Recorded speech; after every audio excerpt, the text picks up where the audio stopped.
बोलिए हरे कृष्ण हरे कृष्ण हरे कृष्ण हरे कृष्ण कृष्ण कृष्ण कृष्ण कृष्ण हरे हरे हरे हरे हरे राम हरे राम हरे राम हरे राम राम राम राम राम हरे हरे। हरे हरे। अब ये जो 2 सेकंड पहले हमने हरे कृष्ण महामंत्र बोला है ना, अब चाहे दुनिया मिट जाए, धरती मिट जाए, हम मिट जाए, हमारा अस्तित्व मिट जाए, आकाश पाताल तारे सब मिट जाए, लेकिन हमारे मुख से निकला हुआ एक कृष्ण का नाम कभी नष्ट नहीं होगा। ये हमारे बैंक में डिपॉजिट हो चुका है और दुनिया की किसी की ताकत नहीं। जो मीरा कहती है ना, खर्चे न खोवे या को चोर न लूटे, दिन दिन बढ़त सवायो, पायो जी मैंने राम रतन धन पायो।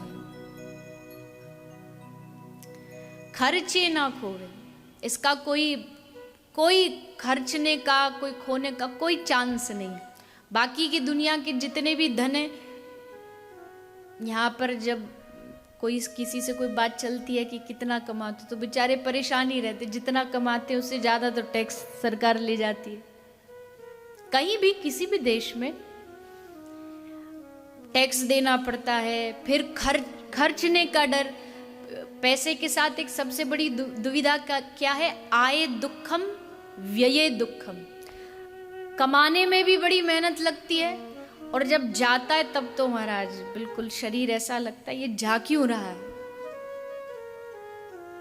हमारे ब्रज में महात्मा जी कथा सुनाते थे, कंजूस भक्त था तो वो कभी दान किया नहीं, तो महात्मा जी बोले नहीं दान करना चाहिए। तो जैसे तैसे एक चांदी का रुपया मंगलवार को हनुमान जी के पास ले गया कि चलो चढ़ाई देता हूँ आज, हिम्मत करके, बड़ी हिम्मत लगी उसको चढ़ाने में। तो लेके आ गया, मंगलवार था, लंबी लाइन लगी थी हनुमान जी को। और जैसे वो हनुमान जी के पास जब तक पहुंचा और उसने हाथ खोलकर कस के पकड़ रखा था कि छूट ना जाए, गिर ना जाए, खो ना जाए, जब तक खोला, गर्मी हो रही थी तो हाथ में वो पूरा पसीना पसीना हो गया। तो हाथ खोल करके जैसे उस सिक्के को देखा तो बोला अरे अरे अरे अरे बेटा बेटा मत रो मत रो, तू बिल्कुल मत रो, तू मुझसे दूर नहीं जाना चाहता इसलिए रो रहा है। अच्छा ठीक है, नहीं भेजूंगा तुझे दूर। वापस गोजा में रख के चला गया। तो आने में भी दुख इसको, कमाने में भी दुख और जाने में तो और डबल दुख। सब खर्चा हो रहा, अरे सब जा रहा है, सब जा रहा है। तो मीरा कहती है खर्चे ना खोवे, कोई डर नहीं इसका। वो कमा लो, ज्यादा भी कमा लो, 2 नंबर का कमा लो तो वैसे डर रहता है रेड ना पड़ जाए, कोई गवर्नमेंट का कुछ हो ना हो जाए। पर मीरा कहती है ये जो धन है दिन दिन बढ़त सवायो प्रतिक्षण वर्धमानम। श्री नारद भक्ति सूत्र में नारद जी कहते हैं भक्ति का जो खजाना है ये दिन ब दिन बढ़ता है।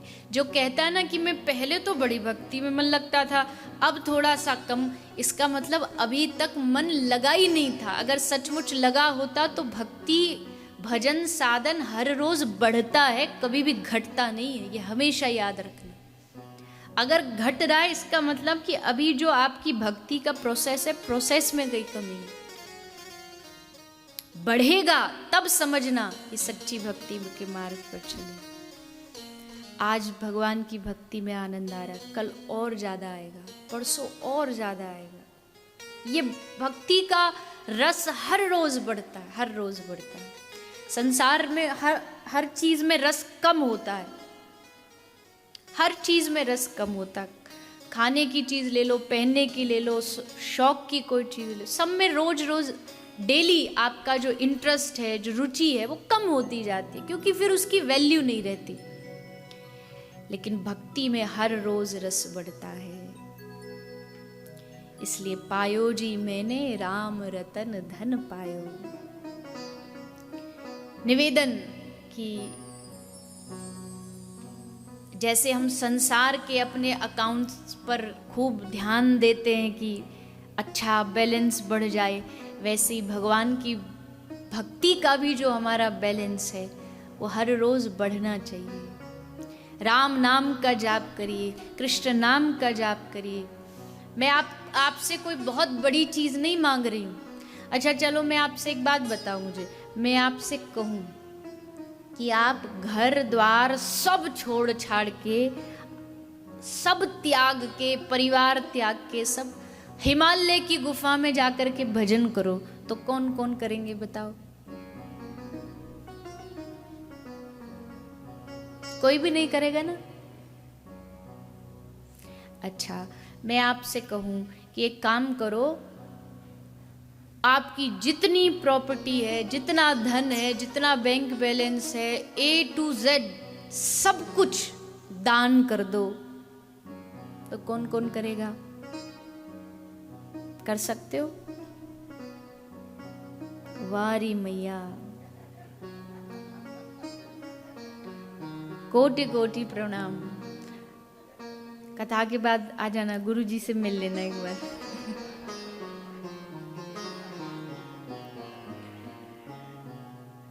सेवा में लग जाए तो बढ़िया है। खैर, बाकी तो नहीं कर सकते ना।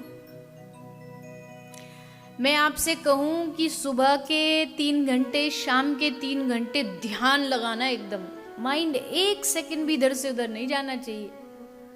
पूर्णतः आपको ध्यानस्थ, मेडिटेशन कर पाओगे? हाँ या ना बोल दो बस। लेकिन मैं आपसे कहूं कि कुछ भी काम करते समय, बोलते समय, खाते समय, ड्राइविंग करते समय, भोजन बनाते समय आपको याद आ जाए और मुख से कहो हरे कृष्ण कृष्ण कृष्ण हरे हरे, हरे राम राम राम हरे। ये कर पाओगे? हाँ ना? पक्का? लॉक कर दिया जाए? तो अब बताइए, इस कली काल में, कलयुग में सबसे सरल साधन क्या है? तप है कि दान है कि यज्ञ है कि सब कुछ त्याग देना है? या सबसे सरल साधन है कि भैया जहां रहो हरि नाम भजो, हरि नाम भजो? क्या ये सबसे सरल साधन नहीं लगता आपको? फिर उसको अपनाने में क्यों देरी हो रही है? कोई महात्मा जी के पास जाते, महात्मा जी को रास्ता, महात्मा जी कहते बेटा ये ले माला, नाम जप कर। नहीं नहीं, ये तो बड़ा कुछ अलग सा बताओ। अरे अलग सा बता के जाओगे कहाँ? अंत में निकला यही परिणाम, राम से बड़ा राम का नाम। सबका परिणाम अंत में महापुरुषों ने, योग नाम नृप निर्णितम हरेर नामानुकीर्तनम। सबका योगियों ने योग का, ध्यानियों ने ध्यान का, सबका जो निर्णय दिया है, एतन निर्विद्यमाना नाम इच्छताम कुतो भयम योगिनाम निर्नितम हरेर नामानुकीर्तनम। सब साधनों का मूल है कि कृष्ण नाम कहो, राम नाम कहो। बड़ा सरल है, और मैं आपसे वो सरल साधन के लिए ही निवेदन कर रही हूँ। मैं आपसे नहीं कह रही कि आप ये करो, वो करो, ऐसा करो, वैसा करो। और क्यों कहूँ? जब मैं खुद नहीं कर सकती उन साधनों को, तो आपसे कैसे कहूँ?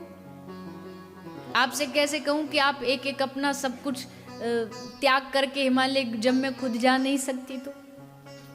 क्योंकि जी कहना बड़ा आसान है, इस व्यासपीठ पर से कहना मोह माया नहीं होनी चाहिए, मैं मेरा नहीं होना चाहिए, ये बड़ा आसान है कहना। लेकिन उसको जिसने जिया है, अगर वो उस बात को कहेगा ना, तो मेरा ऐसा मानना है, अगर 1000 लोग भी बैठे होंगे श्रोताओं की श्रेणी में, तो 1000 लोगों के मन में परिवर्तन, चेंज आ जाएगा। क्योंकि जो कहने वाला है उसने खुद ने उस चीज को जिया है।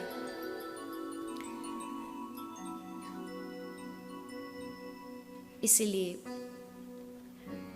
हरिनाम एक साधन है कलयुग में, जो हमें भगवान से मिला सकता है, भगवान तक पहुंचा सकता है। आप सबसे इसलिए मैं यही निवेदन कर रही हूँ। और मैं जहाँ जिसके भी पास श्रीमद् भागवत कथा लेकर के जाते, कई लोग पूछते भागवत का सार सुनाओ। जी ऐसे तो भागवत का सार सुनाया नहीं जाता, पर चलो आप कह रहे हो तो एक काम करो कि आप कृष्ण नाम पकड़ लो, राम नाम पकड़ लो, यही सबका सार है, यही भागवत का, रामायण का